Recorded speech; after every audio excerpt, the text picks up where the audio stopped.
Você já parou para pensar que algo considerado normal dentro da igreja pode não ter vindo da Bíblia? Não estou falando de pecado óbvio, nem de coisas externas, mas de uma ideia tão repetida que quase ninguém mais questiona. Ela soa espiritual, parece correta, é ensinada a gerações, mas quando você abre a Escritura com atenção, algo não fecha. E quando a Bíblia fala, ela não expõe só um erro, ela desmonta uma ilusão inteira. Hoje, eu quero te mostrar o que está escrito e por que isso muda tudo. Você já parou para pensar por que tantas pessoas frequentam a igreja domingo após domingo, ouvem sermões, cantam hinos, participam de rituais, mas ainda assim sentem um vazio profundo dentro de si? Por que há essa distância entre o que se prega e o que se vive? A resposta pode estar em algo que tem sido negligenciado há séculos, algo que a própria Bíblia deixa cristalino, mas que foi encoberto por camadas e camadas de tradição humana. Quando Jesus Cristo iniciou seu ministério na Galileia, ele não veio para criar uma religião de aparências. Ele não veio para estabelecer um sistema de rituais vazios ou construir templos majestosos onde as pessoas apenas cumprissem protocolos. O Mestre veio para restaurar algo muito mais profundo, algo que havia se perdido no coração da humanidade. E é exatamente isso que muitos não compreendem até hoje. A verdade é que existe uma ilusão colossal sendo perpetuada dentro de muitas igrejas ao redor do mundo. Essa ilusão não é necessariamente má intencionada, mas é devastadora em seus efeitos. Ela faz com que milhões de pessoas acreditem que estão no caminho certo, quando na realidade estão apenas arranhando a superfície de uma fé genuína. Estão vivendo uma religiosidade externa, enquanto o coração permanece intocado, inalterado, distante da verdadeira essência do Evangelho. Em Mateus capítulo 15, versículos 8 e 9, Jesus confronta duramente os líderes religiosos de sua época com palavras que ecoam até os nossos dias. Este povo me honra com os lábios, mas o seu coração está longe de mim, e em vão me adoram, ensinando doutrinas que são preceitos de homens. Percebe a gravidade dessa declaração? O próprio Cristo estava denunciando uma adoração vazia, uma religião de fachada, onde as pessoas diziam as palavras certas, faziam os gestos apropriados, mas seus corações estavam completamente desconectados da presença divina. Essa é a ilusão. A crença de que estar dentro de uma igreja, participar de cultos, conhecer doutrinas e seguir tradições é suficiente para garantir a salvação e a verdadeira comunhão com Deus. Mas a Escritura Sagrada nos mostra algo completamente diferente. Ela nos revela que o que Deus busca não é performance religiosa, não é conformidade externa, mas transformação interna. Ele busca corações quebrantados, espíritos contritos, vidas que foram genuinamente tocadas pela graça divina. Quando olhamos para os evangelhos com olhos atentos, percebemos que Jesus passou a maior parte de seu ministério confrontando justamente essa religiosidade superficial. Os fariseus eram mestres em aparências. Eles conheciam a lei de Moisés de cor, jejuavam, oravam em público, usavam vestes religiosas. E ainda assim, Jesus os chamou de sepulcros caiados. Por fora, pareciam belos e santos, mas por dentro estavam cheios de hipocrisia e iniquidade. A ilusão da igreja moderna, em muitos casos, segue esse mesmo padrão. Criou-se uma cultura onde a espiritualidade é medida por atividades externas. Quantos cultos você frequenta? Quanto você dizima?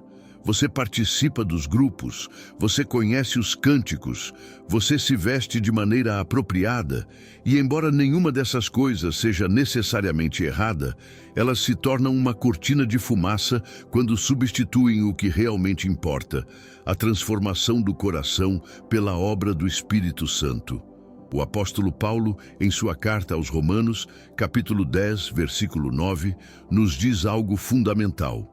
Se com a tua boca confessares ao Senhor Jesus e em teu coração creres que Deus o ressuscitou dentre os mortos, serás salvo. Note que a salvação não está vinculada a rituais, à frequência em templos ou ao cumprimento de uma lista de regras religiosas.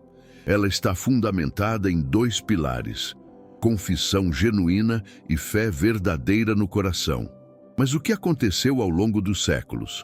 A igreja institucional em muitos lugares começou a adicionar camadas sobre essa simplicidade do Evangelho.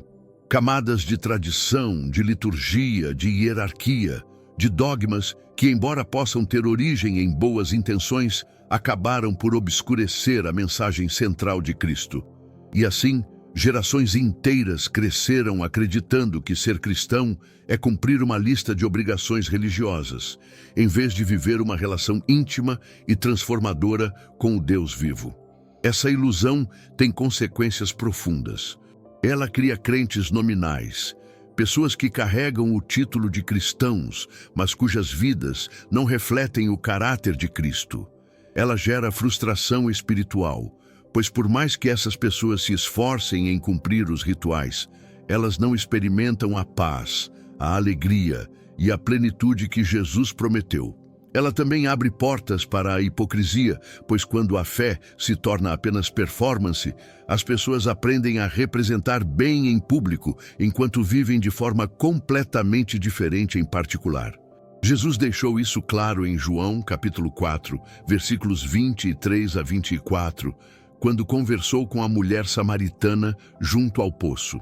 Mas a hora vem, e agora é, em que os verdadeiros adoradores adorarão o Pai em espírito e em verdade, porque o Pai procura a tais que assim o adorem. Deus é espírito, e importa que os que o adorem em espírito e em verdade.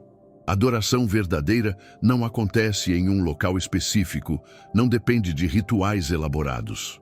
Ela brota de um coração sincero, de um espírito que foi tocado pela graça divina. Então, qual é a maior ilusão que a igreja tem perpetuado? É a ilusão de que a religião externa pode substituir a transformação interna. É a mentira sutil de que você pode estar bem com Deus apenas por frequentar os lugares certos, dizer as palavras certas e seguir as regras certas, sem que seu coração seja verdadeiramente mudado. É a falsa segurança de que a salvação pode ser conquistada através de obras religiosas, em vez de ser recebida pela fé como um presente imerecido da graça de Deus. Se você está gostando deste conteúdo e deseja continuar descobrindo verdades profundas que podem transformar sua fé, inscreva-se no canal e ative o sino de notificações. Vamos juntos nessa jornada de busca pela verdade bíblica. Para compreendermos a profundidade dessa ilusão, precisamos voltar às raízes do próprio cristianismo e observar como essa distorção começou a se formar. Nos primeiros dias da igreja, logo após a ressurreição de Cristo e o derramamento do Espírito Santo no dia de Pentecostes, a comunidade cristã vivia algo extraordinário. Eles não tinham templos elaborados, não possuíam hierarquias complexas, não seguiam rituais rebuscados. O que eles tinham era uma experiência viva e pulsante com o Deus ressurreto. No livro de Atos dos Apóstolos, capítulo 2, versículos 42 a 47, encontramos um retrato dessa igreja primitiva. E perseveravam na doutrina dos apóstolos, e na comunhão, e no partir do pão, e nas orações. Todos os que criam estavam juntos e tinham tudo em comum. E vendiam suas propriedades e fazendas e repartiam com todos, segundo cada um tinha necessidade. E perseverando unânimes todos os dias no templo e partindo o pão em casa, comiam juntos com alegria e singeleza de coração, louvando a Deus e caindo na graça de todo o povo. Observe a simplicidade e a autenticidade dessa descrição. A fé não era um evento semanal de uma hora de duração. Era uma vida compartilhada, uma comunhão genuína, um amor prático que se manifestava em ações concretas. Eles se reuniam, sim, mas o foco não estava na performance religiosa. Estava na presença real de Cristo operando entre eles através do Espírito Santo. Estava na transformação de vidas, na generosidade radical, na unidade que transcendia diferenças sociais e culturais. Mas algo começou a mudar com o passar dos séculos. À medida que o cristianismo crescia e se espalhava pelo mundo conhecido, especialmente após sua oficialização no Império Romano no século IV, começou um processo gradual de institucionalização. Isso não foi necessariamente ruim em todos os aspectos, pois trouxe organização e estrutura. Porém, junto com essa institucionalização, veio também a formalização, a ritualização e, em muitos casos, a politização da fé. Templos grandiosos começaram a ser erguidos. Liturgias elaboradas foram desenvolvidas. Hierarquias eclesiásticas se estabeleceram. Doutrinas foram codificadas em credos e concílios. E gradualmente, quase imperceptivelmente, a simplicidade do Evangelho foi sendo envolta em camadas de tradição humana. A religião começou a se tornar mais sobre o que você faz externamente do que sobre quem você é internamente. Esse processo continuou através da Idade Média, onde a Igreja se tornou não apenas uma instituição religiosa, mas também política e econômica. O acesso às Escrituras foi restrito. A Bíblia era mantida em latim, uma língua que o povo comum não compreendia. Os fiéis eram ensinados a depender de intermediários humanos para sua conexão com Deus. Desenvolveu-se todo um sistema de méritos, indulgências e obras que supostamente poderiam garantir ou acelerar a salvação. Foi contra essa distorção que os reformadores protestantes do século XVI se levantaram. Martinho Lutero, ao pregar suas 95 teses na porta da igreja de Wittenberg, estava essencialmente denunciando essa mesma ilusão. Ele havia redescoberto nas Escrituras a verdade fundamental de que o justo viverá pela fé, conforme está escrito em Romanos capítulo 1, versículo 17. A salvação não podia ser comprada, negociada ou conquistada através de obras religiosas. Ela era um presente da graça de Deus, recebido pela fé. A reforma foi um movimento poderoso que trouxe a Bíblia de volta às mãos do povo e reenfatizou a centralidade de Cristo e da fé pessoal. Mas mesmo dentro do protestantismo, ao longo dos séculos seguintes, novas formas da mesma ilusão começaram a surgir. Diferentes denominações desenvolveram suas próprias tradições, suas próprias interpretações, seus próprios conjuntos de regras e expectativas. E em muitos casos, essas tradições humanas voltaram a obscurecer a simplicidade do Evangelho. Hoje, olhamos ao redor e vemos milhares de denominações cristãs, cada uma afirmando ter a interpretação correta, a forma correta de adoração, a estrutura correta de igreja. E embora a diversidade possa refletir a riqueza da fé cristã, ela também revela algo preocupante. Revela que frequentemente colocamos nossas tradições, nossas preferências e nossas interpretações acima da mensagem central e unificadora de Cristo. A ilusão se manifesta de formas diferentes em contextos diferentes. Em algumas igrejas, ela aparece como legalismo, uma ênfase excessiva em regras e regulamentos que vão muito além do que as Escrituras realmente exigem. Esses crentes vivem sob um fardo pesado de expectativas, sempre se perguntando se estão fazendo o suficiente, se estão sendo santos o bastante, se estão cumprindo todos os requisitos para merecer a aprovação de Deus. Em outras igrejas, a ilusão se manifesta como superficialidade emocional. O foco está em experiências emocionais intensas, em manifestações externas, em sentir algo especial durante os cultos. E embora as emoções sejam parte legítima da experiência humana e da adoração, Quando a fé se torna dependente de emoções, ela se torna instável. As pessoas buscam o próximo momento de êxtase espiritual, mas suas vidas cotidianas permanecem inalteradas. Há ainda aqueles contextos onde a ilusão toma a forma do evangelho da prosperidade. Aqui, o cristianismo é reduzido a uma fórmula transacional. Você dá a Deus através de ofertas e dizimos, e Deus lhe dá prosperidade material, saúde e sucesso. A cruz é minimizada, o sofrimento é negado e a fé se torna uma ferramenta de barganha com o divino. Isso está anos-luz distante da mensagem de Jesus, que disse em Mateus capítulo 16, versículo 24: Se alguém quiser vir após mim, renuncie-se a si mesmo, tome sobre si a sua cruz e siga-me. O que todas essas manifestações da ilusão têm em comum é que elas deslocam o foco do que realmente importa. Elas criam cristianismos alternativos, versões modificadas da fé que parecem cristãs na superfície, mas que perderam o âmago da mensagem de Cristo. E o resultado é sempre o mesmo: frustração espiritual, hipocrisia, divisão e um testemunho enfraquecido perante o mundo. Jesus foi extremamente claro sobre isso. Em Mateus capítulo 7, versículos 21 a 23, ele proferiu palavras que deveriam fazer cada um de nós examinar profundamente nossa fé. Nem todo o que me diz Senhor, Senhor, entrará no reino dos céus, mas aquele que faz a vontade de meu Pai, que está nos céus. Muitos me dirão naquele dia: Senhor, Senhor, não profetizamos nós em teu nome? E em teu nome não expulsamos demônios? E em teu nome não fizemos muitas maravilhas? E então lhes direi abertamente: nunca vos conheci. Apartai-vos de mim, vós que praticais a iniquidade. Pense na gravidade dessa passagem.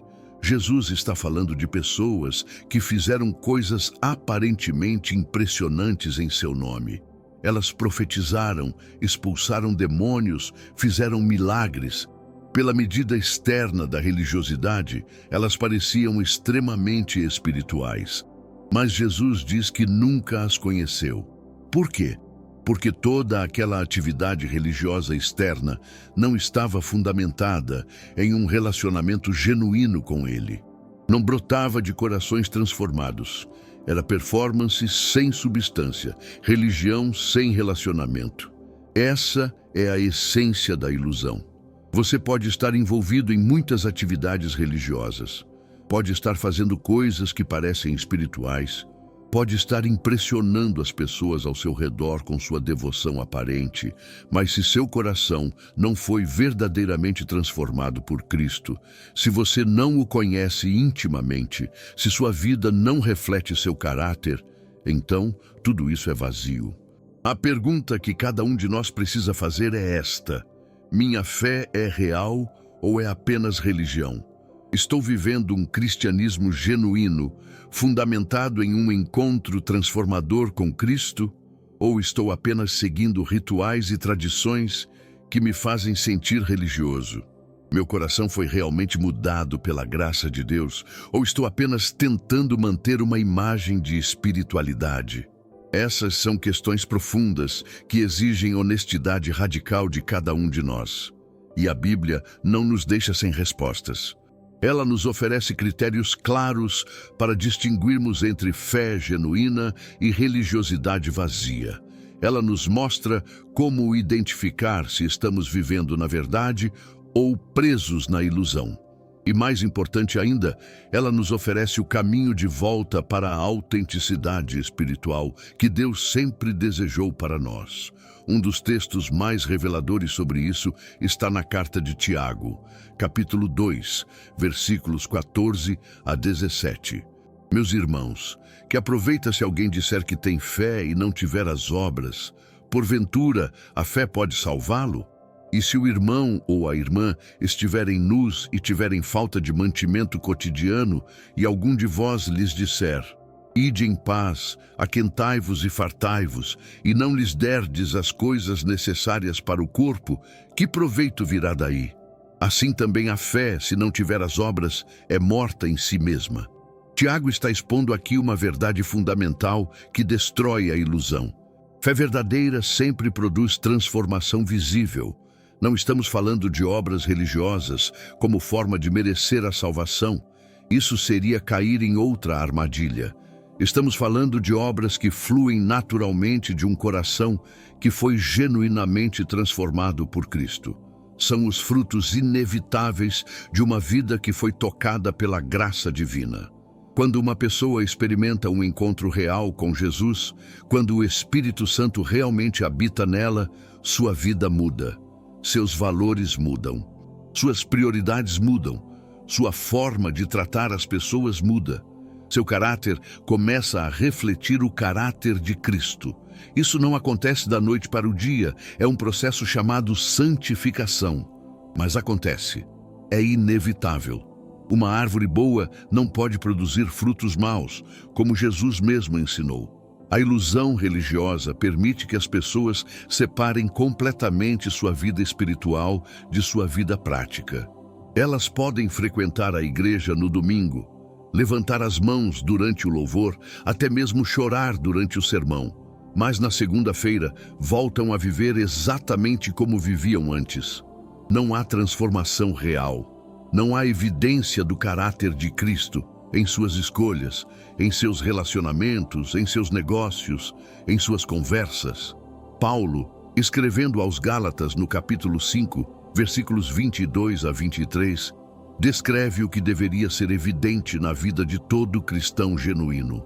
Mas o fruto do Espírito é amor, gozo, paz, longanimidade, benignidade, bondade, fé, mansidão, temperança. Contra essas coisas não há lei.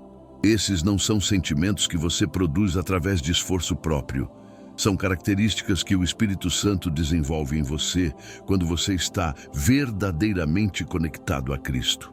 Pense nisso. Amor genuíno, não apenas por aqueles que nos amam, mas até por nossos inimigos. Alegria que transcende as circunstâncias. Paz que guarda nossos corações mesmo em meio às tempestades.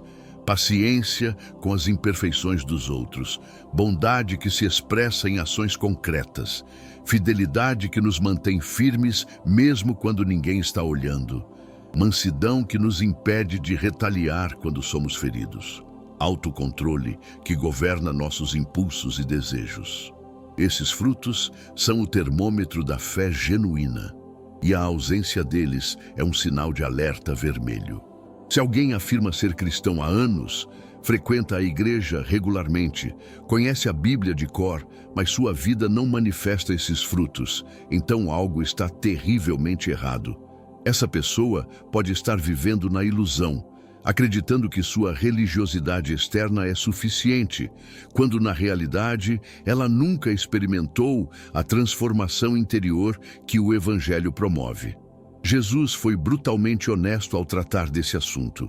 Ele não tinha paciência com hipocrisia religiosa. Em Mateus, capítulo 23, ele proferiu uma série de ais contra os escribas e fariseus, denunciando sua religiosidade vazia. Ai de vós, escribas e fariseus, hipócritas, pois que sois semelhantes aos sepulcros caiados, que por fora realmente parecem formosos, mas interiormente estão cheios de ossos de mortos e de toda imundícia. Assim também vós, exteriormente, pareceis justos aos homens, mas interiormente estáis cheios de hipocrisia e de iniquidade. Essa é uma das descrições mais duras que Jesus já fez.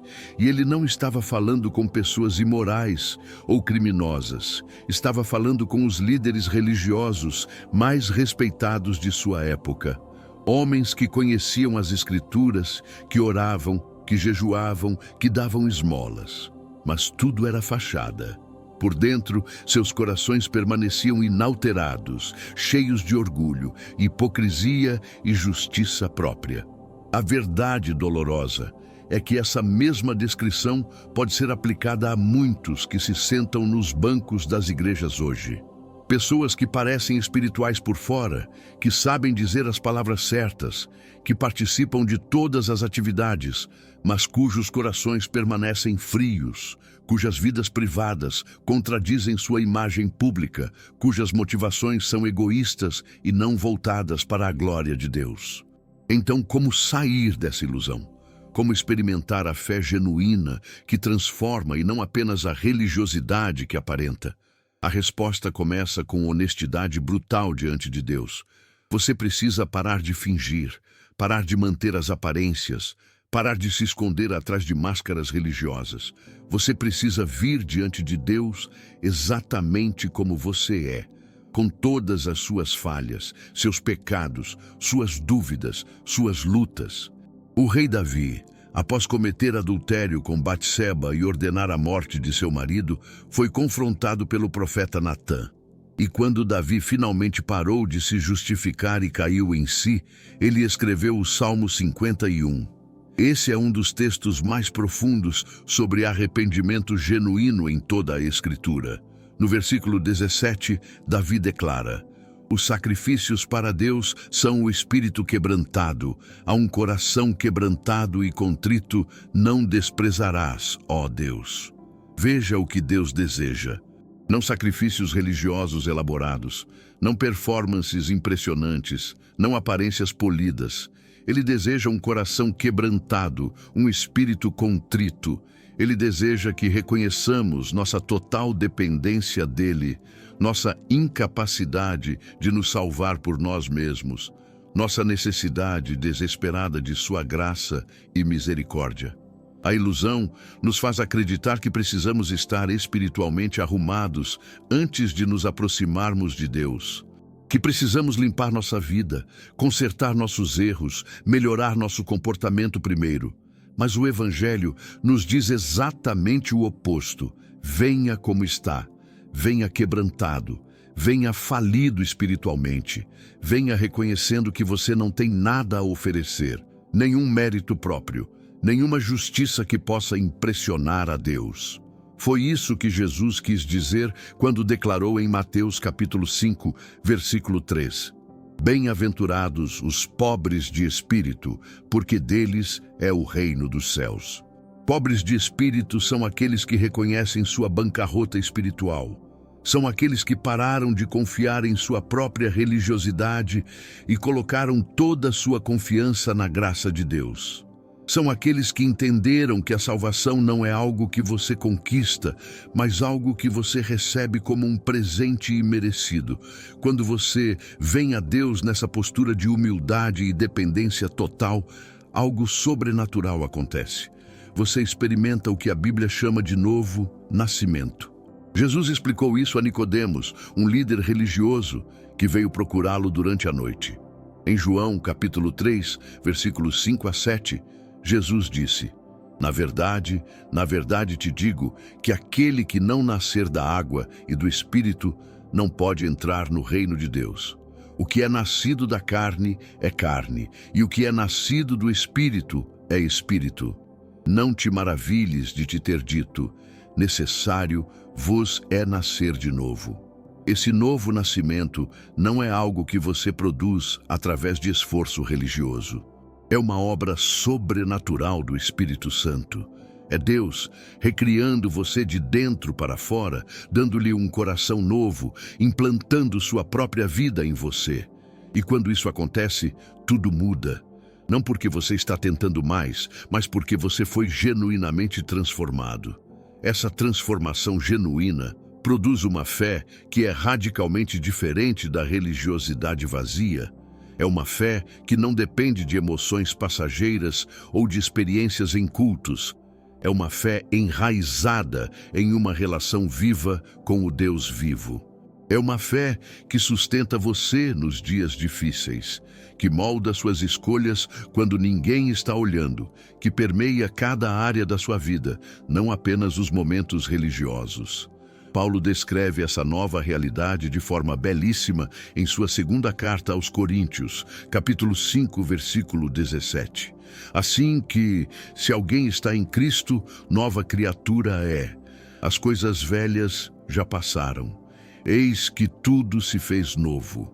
Perceba que ele não diz que você precisa tentar ser uma nova criatura.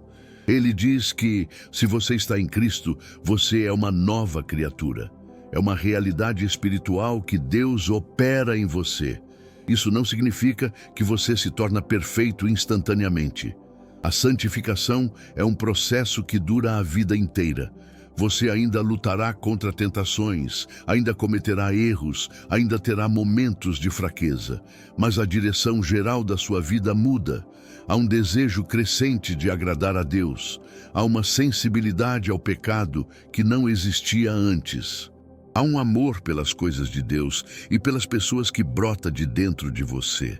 A diferença entre religiosidade e fé genuína pode ser ilustrada de muitas maneiras. A religiosidade diz: eu preciso fazer mais para Deus me aceitar. A fé genuína diz: Deus me aceitou em Cristo e por isso eu quero viver para Ele. A religiosidade é movida por culpa e medo. A fé genuína é movida por gratidão e amor. A religiosidade se concentra em regras externas. A fé genuína se concentra em transformação interna. A religiosidade pergunta: o que é o mínimo que eu preciso fazer? A fé genuína pergunta: como posso honrar mais a Deus com minha vida? A religiosidade compara você com outros para se sentir superior. A fé genuína compara você com Cristo e reconhece sua constante necessidade de graça. A religiosidade produz orgulho ou desespero. A fé genuína produz humildade confiante. Jesus contou uma parábola poderosa que ilustra essa diferença. Em Lucas capítulo 18, versículos 9 a 14, ele fala de dois homens que foram ao templo orar. Um era fariseu, outro era publicano. O fariseu orava assim consigo mesmo: ó Deus, graças te dou porque não sou como os demais homens, roubadores, injustos e adúlteros, nem ainda como este publicano. Jejuo 2 vezes na semana e dou os dízimos de tudo quanto possuo. Esse homem era externamente religioso. Ele jejuava, dizimava, evitava pecados óbvios. Mas sua oração revela seu coração. Ele estava cheio de justiça própria, de comparação, de orgulho espiritual. Ele confiava em suas próprias obras religiosas. Ele acreditava que merecia a aprovação de Deus por causa do que fazia. Ele estava preso na ilusão. Mas o publicano, um cobrador de impostos desprezado pela sociedade, ficou de longe e nem ousava levantar os olhos ao céu. Ele apenas batia no peito dizendo: ó Deus, tem misericórdia de mim, pecador. Jesus então conclui: digo-vos que este desceu justificado para sua casa, e não aquele. Porque qualquer que a si mesmo se exalta, será humilhado, e qualquer que a si mesmo se humilha, será exaltado. Essa parábola destroça a ilusão religiosa. O homem que parecia mais espiritual, que fazia todas as coisas certas externamente, não foi justificado. O homem que não tinha nada para oferecer exceto sua necessidade desesperada de misericórdia, foi justificado. Por quê? Porque Deus não se impressiona com performance religiosa. Ele busca corações quebrantados que reconhecem sua total dependência de sua graça. Essa é a beleza revolucionária do Evangelho. Você não precisa impressionar a Deus. Você não precisa ganhar seu amor. Você não precisa merecer sua salvação. Tudo isso já foi conquistado por Cristo na cruz. Sua parte é simplesmente receber pela fé o que Ele já fez por você. E quando você realmente compreende isso, quando essa verdade penetra fundo em seu coração, ela liberta você da escravidão da religiosidade. Paulo expressa essa liberdade de forma magnífica em Efésios capítulo 2, versículos 8 a 10. Porque pela graça sois salvos por meio da fé. E isso não vem de vós, é dom de Deus. Não vem das obras para que ninguém se glorie. Porque somos feitura sua, criados em Cristo Jesus para as boas obras, as quais Deus preparou para que andássemos nelas. Veja a ordem aqui. Primeiro, vem a salvação pela graça, através da fé, não por obras. Isso remove completamente qualquer base para o orgulho ou mérito próprio. Mas então Paulo diz que fomos criados para boas obras. As obras não são o caminho para a salvação, mas são o resultado inevitável da salvação. Você não faz boas obras para se tornar filho de Deus. Você faz boas obras porque já é filho de Deus. Essa compreensão transforma completamente sua abordagem à vida cristã. Você não está mais tentando ganhar pontos com Deus. Você não está mais vivendo sob o peso esmagador de nunca ser bom o suficiente. Você está livre para servir a Deus por amor, não por obrigação. Livre para obedecer porque você quer, não porque você tem que. Livre para falhar e recomeçar porque sua identidade não está baseada em seu desempenho, mas na graça de Deus. Mas aqui está a ironia linda. Quando você é liberto da necessidade de impressionar a Deus, quando você descansa na graça ao invés de lutar por mérito próprio, você na verdade se torna mais santo, mais semelhante a Cristo. Porque agora o Espírito Santo pode trabalhar livremente em você, sem que você fique atrapalhando com seus próprios esforços da carne. É como a diferença entre uma criança tentando desesperadamente impressionar um pai distante e crítico versus uma criança descansando no amor incondicional de um pai amoroso. A primeira criança está sempre tensa, sempre performando, sempre com medo de falhar. A segunda criança está relaxada, confiante, livre para crescer e amadurecer naturalmente, porque sabe que é amada independentemente de seu desempenho. Deus não é um pai distante e crítico que você precisa impressionar. Ele é um pai amoroso que já demonstrou seu amor supremo ao enviar seu filho para morrer por você quando você ainda era pecador. Romanos capítulo 5, versículo 8 nos assegura: mas Deus prova o seu amor para conosco em que Cristo morreu por nós, sendo nós ainda pecadores. Esse amor incondicional é o fundamento da fé genuína. E quando você o experimenta, quando você realmente o compreende e recebe, sua vida inteira muda. Você não precisa mais viver na ilusão, fingindo ser algo que não é, tentando manter uma fachada de espiritualidade. Você pode ser autêntico, vulnerável, real diante de Deus e diante das pessoas. Essa autenticidade é extremamente libertadora. Significa que você pode admitir suas lutas sem medo de julgamento. Pode buscar ajuda quando está fraco, sem sentir que está falhando como cristão. Pode ser honesto sobre suas dúvidas, sem temer que isso invalide sua fé. Pode reconhecer que você ainda está em processo, ainda está crescendo, ainda precisa da graça de Deus a cada dia. A igreja deveria ser uma comunidade onde essa autenticidade é não apenas permitida, mas encorajada. Deveria ser um hospital para pecadores em recuperação, não um museu para santos perfeitos. Deveria ser um lugar onde as pessoas podem tirar suas máscaras e serem reais umas com as outras, onde podem confessar suas lutas e receber apoio, onde podem crescer juntas em direção à maturidade em Cristo. Infelizmente, muitas igrejas perpetuam a ilusão ao criar uma cultura de perfeição superficial, onde ninguém ousa admitir que está lutando. Todos fingem que está tudo bem, todos mantêm suas imagens polidas e o resultado é isolamento, hipocrisia e estagnação espiritual. As pessoas sofrem em silêncio porque temem a rejeição se revelarem suas verdadeiras batalhas. Mas a Bíblia nos chama para algo diferente. Em Tiago, capítulo 5, versículo 16, lemos: confessai as vossas culpas uns aos outros e orai uns pelos outros para que sareis. A oração feita por um justo pode muito em seus efeitos. Há poder na vulnerabilidade, na honestidade, na comunhão autêntica, onde as pessoas podem ser reais umas com as outras. A verdade que a Bíblia revela é clara e libertadora. A maior ilusão da igreja não está nos ensinamentos de Cristo, mas nas camadas de tradição humana que obscureceram sua mensagem. Deus nunca quis religião externa. Ele sempre desejou transformação interna. Ele nunca quis performance.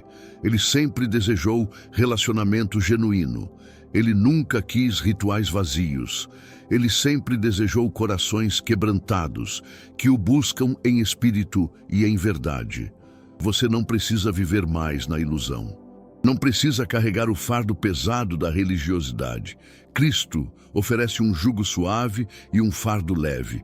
Ele oferece descanso para a sua alma. Ele oferece graça que cobre todas as suas falhas e amor que nunca falha. Tudo o que ele pede é que você venha a ele exatamente como está, com fé simples e coração sincero. Muito obrigado por ter assistido até o final. Se este conteúdo tocou seu coração e abriu seus olhos para verdades profundas da fé cristã, inscreva-se no canal, ative o sininho para não perder os próximos vídeos, deixe seu like e compartilhe com aqueles que também buscam uma fé mais autêntica. Comente abaixo o que este vídeo significou para você. Continue sua jornada de descoberta assistindo aos próximos vídeos que aparecerão na sua tela. Que Deus o abençoe ricamente.